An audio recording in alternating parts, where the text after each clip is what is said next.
Salut, moi c'est Elvis Konjo. Aujourd'hui, je vais vous parler des actifs et des passifs. Dans ma vidéo précédente, j'ai dit pour être riche, il fallait avoir des actifs.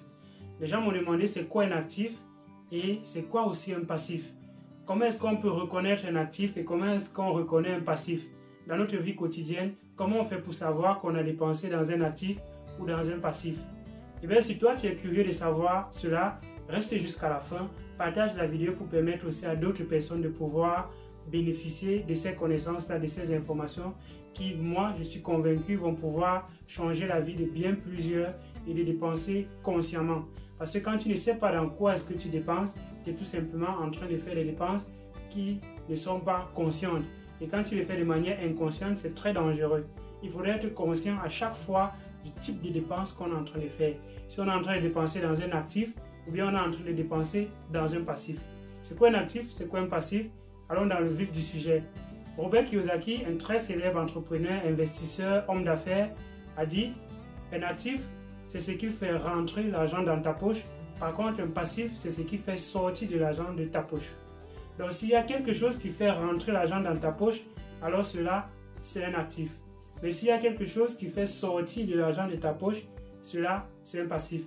Les exemples de passifs que nous avons au quotidien, quand tu dépenses pour la nourriture, tu dépenses pour des vêtements, tu dépenses pour des chaussures, tu dépenses pour un certain nombre de choses que tu utilises bien dans ta vie quotidienne, ça, ce sont des investissements dans des passifs. En fait, ce ne sont pas des investissements, mais des dépenses dans des passifs. Mais par contre, un actif, c'est une dépense que tu fais, mais c'est une dépense qui va te générer, bien qui va consister à faire rentrer l'argent dans ton portefeuille. Par exemple, j'achète une voiture.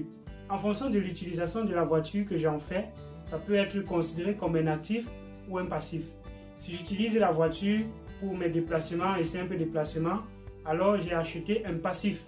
Mais par contre, si j'utilise cette voiture, je mets cette voiture peut-être pour faire le taxi, ou bien j'utilise cette voiture pour pouvoir accroître mon image parce que c'est cette image perçue de moi qui va faire en sorte que j'atteins un certain niveau, et bien j'atteins un certain niveau dans la société, bien dans l'entreprise où je suis, qui va accroître mes bénéfices, bien qui va accroître un certain nombre de choses, alors j'ai dépensé dans un actif.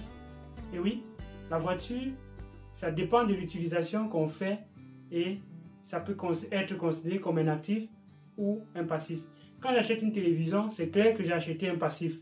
Quand j'achète une chaise, un sofa ou bien j'achète un frigo, le cas du frigo, ça dépend aussi de l'utilisation que j'en fais parce que je peux acheter un frigo et j'utilise ce frigo pour congeler les sucettes et vendre.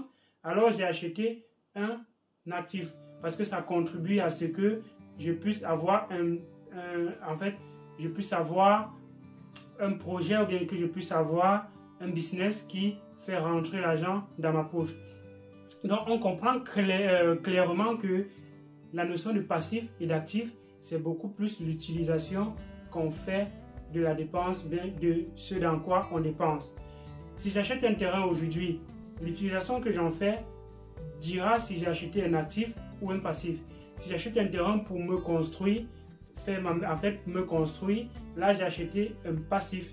Mais si j'achète un terrain dans l'optique de construire des maisons et mettre en location, alors j'ai acheté un actif. Parce qu'au fur et à mesure que le temps va passer, ce terrain va prendre de la valeur. Et quand je vais encore plus valoriser ce terrain, peut-être en mettant des maisons à louer, et ces maisons à louer vont faire rentrer l'argent dans ma poche, alors j'ai investi dans un actif. Donc vous avez un peu compris la différence entre un actif et un passif. Et dans les prochaines vidéos, je vais donner bien d'exemples d'actifs et passifs et comment est-ce qu'on peut faire pour acheter chaque jour des actifs. Reste coaché sur ma chaîne, partage la vidéo pour permettre à d'autres personnes de comprendre ce que c'est qu'un actif et ce que c'est qu'un passif et de dépenser dorénavant consciemment. Si je vous donne 1 million aujourd'hui, qu'est-ce que vous allez en faire?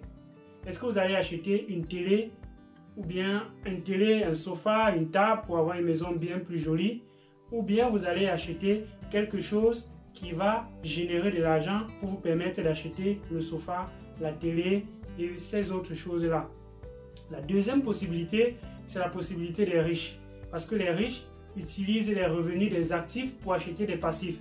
Mais par contre, les pauvres utilisent leur argent pour acheter directement les passifs. et ce qui est une très mauvaise façon de faire.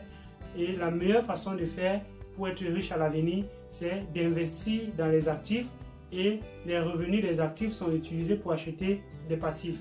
Donc on comprend donc que on va juste retarder un peu pour avoir ces passifs là, mais à la fin, qu'est-ce qui est plus important? C'est de l'avoir en ayant la possibilité d'avoir bien d'autres choses, ou bien c'est de l'avoir en se ruinant? Le choix est le vôtre, et j'espère que vous partagerez la vidéo. À une prochaine vidéo.